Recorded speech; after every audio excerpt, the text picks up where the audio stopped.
I might have broken the way people create articles using ChatGPT forever. Hear me out. I have spent the last month researching, designing, and creating an automation solution for posting that is fully time-proof because it is not affected by changes in Google search engine's algorithms over time, simply because of the way it works. And today, in this video, I will be showing you for free how this automation works. So give me a like and a follow to support this channel so that I can keep posting things like this. No more fuzz. Let's go now through the tools that you will need, as well as understanding what's happening under the hood, because this is where the potential is. Let's go. So these are the tools that I will use in this video.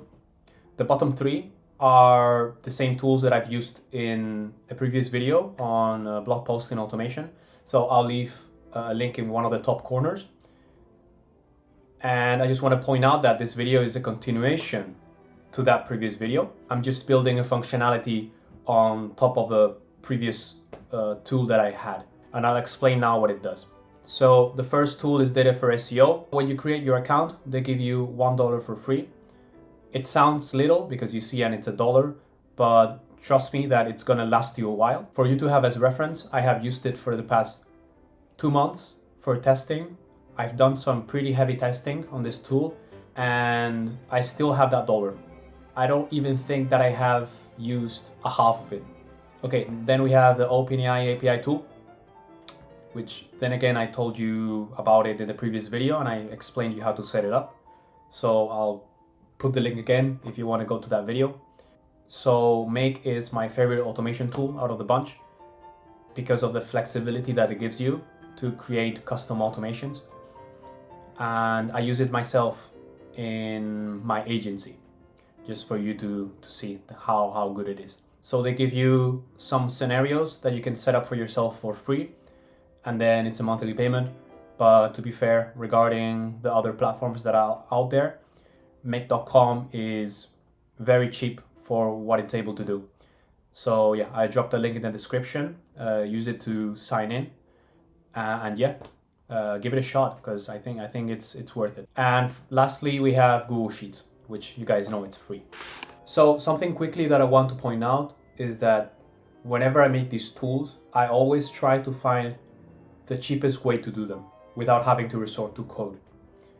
So you see a lot of people making YouTube videos out there that go on and they already use platforms like Airtable and similar things that cost you already $20 a month, $30 a month.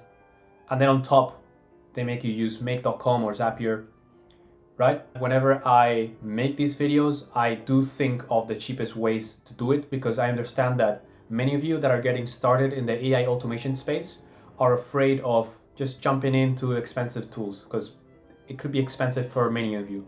So just for you to know that I think about you guys when I do these tools, because I am aware of the price of these things as well, and I don't want to overwhelm you. That's my main objective, to try to not overwhelm you with the costs that these automations have, okay? So yeah. All right, so now I will show you how this works. So we're going to do everything from a Google Sheet. All you have to do is type in a keyword in that Google Sheet. We're going to get that keyword. That keyword is going to be pushed to DataforSEO via an API. Then DataforSEO is going to give us access to Google's search engine, from which we're going to search the highest ranking websites for that keyword. Okay, in this case, it's 5. So we're going to search for the 5 highest ranking websites for that keyword. We are going to extract all the content from it. So this is the structure, how everything is actually placed, the images, the actual text, and so on and so on. And using the content from these individual websites, now what we're going to do is we're going to aggregate everything together into one big HTML body, okay?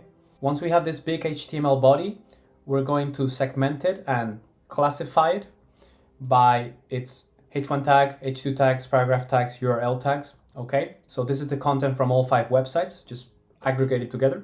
And for it to be able to be understood by ChatGPT and for it to generate proper responses, we have to convert it to text, okay?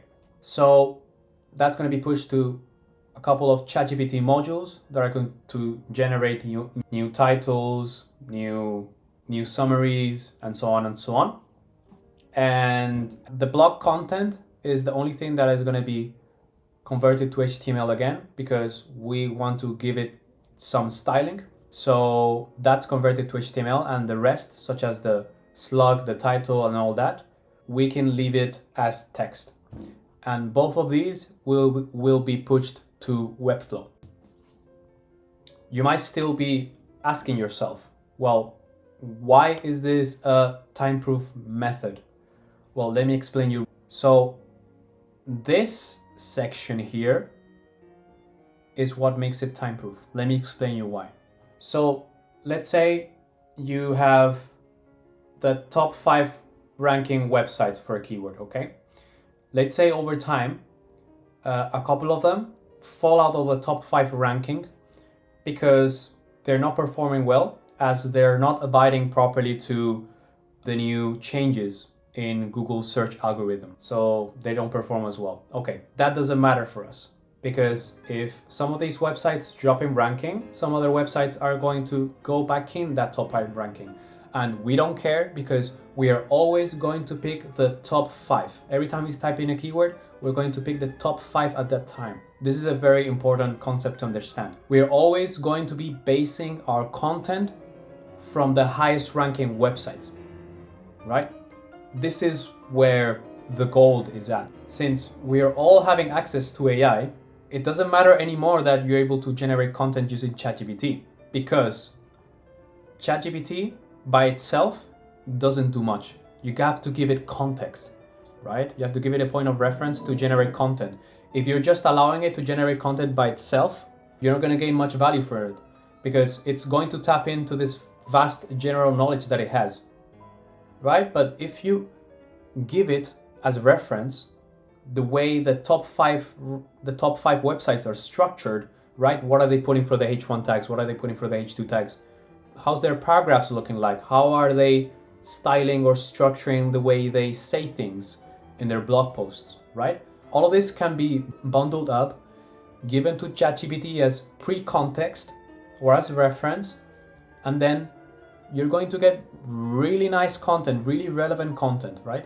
Content that at the time of the making is going to be really appreciated by Google's search algorithm, because the content that you make is exactly or very similar to the style of the content that has been posted, has been made already by the highest ranking websites at the moment of the generation, right? So have this in mind, because this explains why this is a time-proof method. So yeah, hopefully that made sense. If not, drop a comment down below and I'll be happy to answer any of your questions, doubts, ideas, okay? Now I think it's wise that I show you a demo of how this works.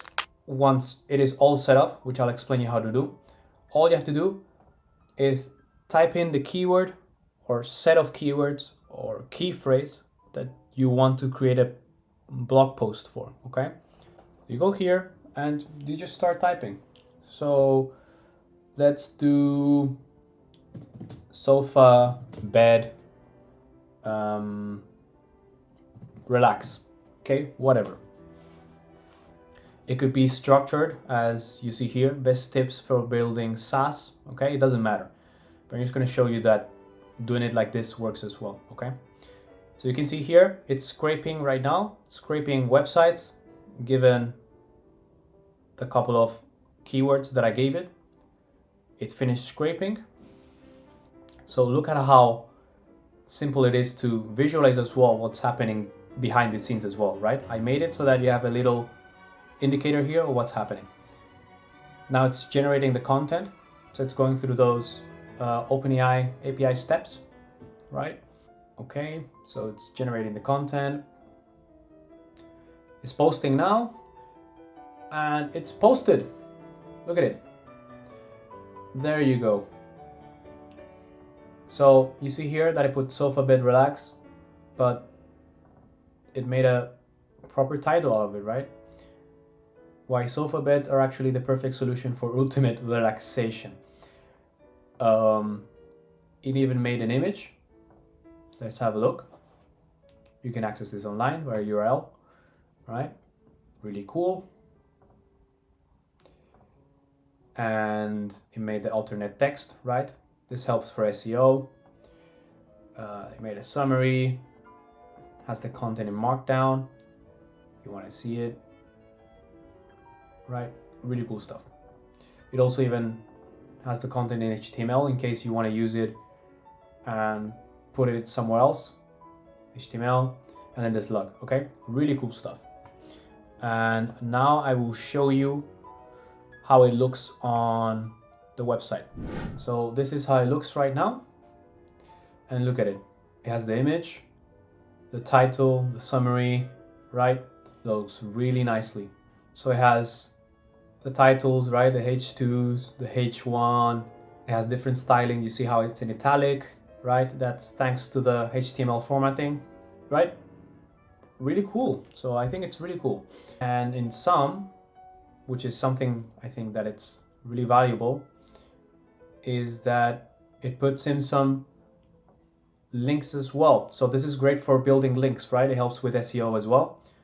So since these links are from higher ranking websites, it helps with your own ranking because you're building links that are from high ranking websites. Obviously you have to think about the niche. You can't just post about sport cars and then post about AI. Your blog content has to be specific to a niche so that you can keep building links to websites from that specific niche, right?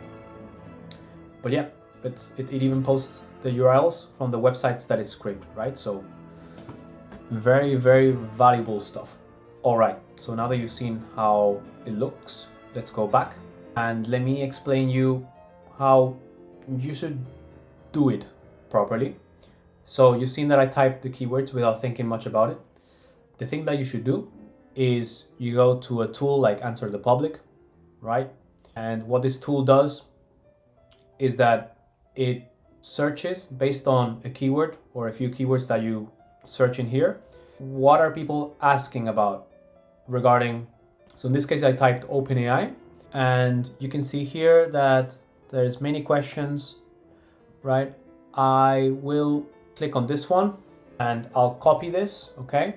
And then what you do is you get any of those questions or phrases that people are asking about and you type it in there, okay? Since it's what people are asking, you should check as well how much interest it is actually having. So there was a metric there that tells you about the audience size, right? So you check all these things, you do a little keyword research before actually coming to this tool, okay? But once you have that, you type in the keyword and you sit down and relax and wait for it to do high quality content. Right. So one thing that I want to mention is that you have this tab below here. This is for when you send that keyword to the first service, which is DataforSEO. First of all, you need to put in your authentication details. So, your account and your password. It's encrypted as a hash, which I'll explain you how to do later. It's very simple. You just have to follow some simple steps. But the great thing about this API is that you can choose where you're searching from, right? Because if I'm searching about OpenAI in Spain, the top ranking websites are not going to be the same as if I search for OpenAI in United Kingdom or in the United States, right? The results are going to be different because the demographic is different. So with a location code, a language code, you can specify the place you'll be searching and the language, of course. But the cool thing is that you can even target a specific device. You can target a specific operating system, as well as indicating DataforSEO about the number of websites that you want to scrape, okay? So it's always going to be the top ranking websites. In this case, it's the top 5 ranking websites, but you can put 10, you can put 15, whatever you want, okay? So just for you to note that the more websites that you put in, the higher the quality of your content, since it's being based off more content, but that also means that your costs are going to go up, okay? I I think from experience that 5 is enough. Between 5 and 10 is good enough for you, okay? Especially if you're starting out, with your website and you're starting to generate content. 5 to 10 is a good number to start with. And then you can bump it up if you want. So there you go. You can ignore this tab, that was just for testing. But yeah, that's all you have to do. Okay, so now that I've shown you the demo, I'm going to explain you very quickly on how to set all the accounts up and how to link this with your own website, with your own data. And I'm going to show you how to link everything up for yourself, okay? So what I've come to realize is that all of the few tools that I've seen out there that automate blog posting solely rely on ChatGPT to generate the content for you. That's it, without any context. And nevertheless, if it were to have context, it's probably static, right? In the sense that you chuck in some information about websites into a knowledge base, and that's it. That's the information that ChatGPT has to generate stuff. So you either have that, which is the best possible outcome, or if it involves a process like the one here, you have to do so many different things in order to generate the blog content. So I've seen this tutorial that is not even free to use. You have to get in a community and give in your email just to be able to see the video, right? It's not even publicly on YouTube. So I've seen this one and it works. Like the quality of the output is great, but it's not user friendly at all. First of all, the setup requires such an insane amount of work, like insane amount of work. I'm telling you, like days and days of work just to set up the automation. And then in order to use it in Airtable, it takes you a decent amount of time, right? So if I have to be honest, it is not really automated because there's a lot of friction in it. You have to click a lot of things, you have to mess around with a lot of things before you actually get the content. And that's the reason to why I've took the effort so that it becomes easy for you. So that the only thing that you have to do is type in a keyword after you've done your research, of course. But after that, you just have to type in your keyword. Okay, so now I will show you how to set this up, right? We'll first create the accounts, right? Because there's some useful information that you will need there in order to make some authentication calls, okay? This sounds a bit complicated, but trust me, it's very easy. So let's get to it. All right, so we are in DataforSEO, and once you create your account and you log in, you're going to get $1 in your balance, which, trust me, it's good enough. It's going to last you a decent amount of time. And then you're going to go to your API dashboard right here. And once you click on that, you're going to see two useful things that you're going to grab. First of all, your email or the user, and then just below, you're going to get your API key, okay? And with those two things, you are going to paste them onto a note-taking app of your choice. In this case, I'm using Google Docs, and you're going to put it in the following format: the email, then a colon, and then your API key, okay? Anyways, I'll drop this in the description so that you can copy paste it and you can do it straight away. But it's really simple, okay? Now, once you have that there, you are going to copy that, all right? And now we are going to this website, which I'll drop a link in the description. It's a base64 encoder, okay? You don't need to worry to why we're using it. But yeah, what you're gonna do is paste it there, right? Leave the settings as they are. And you're going to click encode. And this is called a hash, okay? So you're going to get that hash and you're going to go back to your note-taking app and you're going to leave that there, okay? Just paste it below. This is what we're going to use to get us access to the DataforSEO API, okay? So you're basically knocking on the door of DataforSEO and you're saying, hey, this is my encoded email and password. Please let me in and use your API services, okay? Once you have this hash, you're going to go back to the tracker and you're going to place your hash there, right, under this tab. And now we're going to set this up, okay? So it's really important that you set this up correctly based on your current location, okay? It's good practice to do it from your current location, unless you have a very specific audience that you want your website to rank for. If you have that, then okay. But typically you do your current location. Okay, so how do we get the location code? We're going to go to DataforSEO. Under the API Explorer section, we're going to go to SERP, okay? And all these can be set up back in the tracker, but what you want is to set your location. You get a code example, and you're going to see here a post request, okay? Doesn't really matter, but what you want here is to get this location code, okay? That's the important thing. So once you have that, you are going to go back and paste it there, okay? Okay, so now with the language code, English and Spanish is fairly straightforward. Spanish is ES, okay?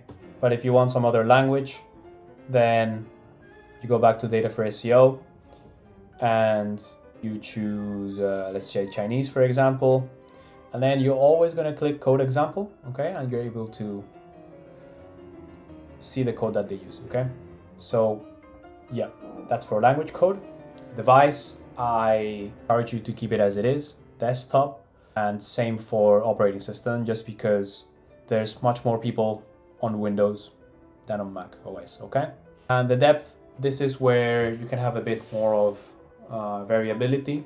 So if you're starting, I would suggest a value between 5 and 10 is good enough. And then if you want to get a bit more traction, once you have a solid audience, then you can push it for 15, around 15. Okay, between 10 and 15 is fine. You can go further if you want, but I have to advise you, I have to remind you that the more websites you scrape, the higher the cost it's going to have. Okay, not only for the DataforSEO API, but also with the ChatGPT operations that are going to happen in make.com, okay? It's just how the automation works, okay? So, okay, once you have that, the Google Sheet actually saves everything as it goes, so that's fine. And now I will show you what's going on behind the scenes with regards to make.com, okay? So let's go there. All right, so this is where the magic happens. So what do you have here? It all starts with a webhook, and this webhook is an object that is being pushed by the Google Sheet, right? How is this happening? Well, as soon as you type in the keyword, that keyword alongside other things are going to be pushed to make.com via this address, okay? So you're going to type your webhook URL. You're going to find this right here. If you click here, right, you add your own one, and then you copy the address to the clipboard, and then you will put it in between the quotations, okay? That's the only thing that you have to edit from here. And then something else that you have to put in is you're going to go to triggers, okay? And you will add a trigger, okay? You need to choose a function, okay? So if you only have the one that is called onEdit1b, head from spreadsheet on edit, you can leave this as it is. Click save, you can leave this as it is. Click save, and there you go. So you should only have one, okay? The reason I have two is because I made one right now for demonstration. So I will delete that. Should look something like this. And once you have set up the URL, right, as I explained before on codv1.js, and as well you have set up the trigger, then you're good to go. So let's go back to make, and let's keep explaining you what's going on. So once you have that, make sure to test it, you can redetermine data structure and try typing something here, right? So let's do that now, whatever. Gonna go back and you should see that it's been successfully determined, right? Okay, so that means it received the webhook successfully, and now we can move on to the rest. Okay, so it makes an auth request, right, to DataforSEO, as I explained before. We get some URLs, format them with ChatGPT, and what's going to happen here is that based on the URLs that we have scraped, we are going to enter those URLs and basically get all the content inside those websites, right? And this is called an iterator because it's going to iterate on this process as many times it needs. So if there is 6 websites to scrape, this process is going to run 6 times in a loop until it gets to the aggregator. So once these 6 loops happen, you're going to have information on those 6 websites, but they're going to be in separate objects, okay? So what we want to get all of those together, aggregate them, and join them in a simple tool, okay? And once all that information is together, now we can pass it through the ChatGPT steps. It's going to create us the blog content, the title, the slug, the summary, the alternate text, okay? And what it's going to do with the blog post content specifically, it's going to switch it to HTML so that it has some styling. And then we post it on Webflow, okay? So depending if it's Webflow or WordPress, you can eliminate these modules and put WordPress on it, and you surely can figure out by yourself once you start playing with it how to input the fields on WordPress, I'm pretty sure. But yeah, I put Webflow in this case because I've seen no tutorial that does it the way I'm doing it with Webflow. Well, I haven't seen with WordPress, but I also use Webflow in my agency as well. So yeah, if you want to see a tutorial like this with WordPress on it, let me know. But yeah, so if you have a Webflow site, what you need to do is that you should go to your site settings, okay? And you're going to go to apps and integrations, right? And you're going to find an app, which in this case is going to be Make, okay? So in the case that you don't find it here for some reason, you can still add a new connection, and you might get a window popped up where you need to sign in to your Make account. I mean to your Webflow account, and yeah, you can do their verification and give access to the websites through there, okay? But yeah, all of this you don't have to change if you're using Webflow. So yeah, that's pretty much what it does, okay? It's a pretty decent, but trust me, I've seen longer. But longer doesn't mean better, because I've seen very long automations that do really, really complex things. But if you can shorten that automation as much as possible, it's cool to include 100 steps and all that. But the hard thing is to try to have the same quality of automation and make it as less steps as possible, so that you save on costs. And yeah, you save on costs and you save on time as well, right? Because every step takes some time, even though it's a second or half a second or whatever. The more steps you put, the more time it's going to take. So I've shown you how to set this up. So I've gone through how to set up the DataforSEO. I have also shown you through the Make automation, as well as showing you how to set up the triggers and how to set up the script behind the Google Sheet, as well as setting the Google Sheet itself. So thanks for watching the video. I really appreciate that you watched it. If you didn't like the video, drop a comment and let me know why, so that I can make changes to further videos. And if you liked it, definitely give it a like, subscribe, and yeah, any other things, let me know as well in the comments. So thank you and see you soon.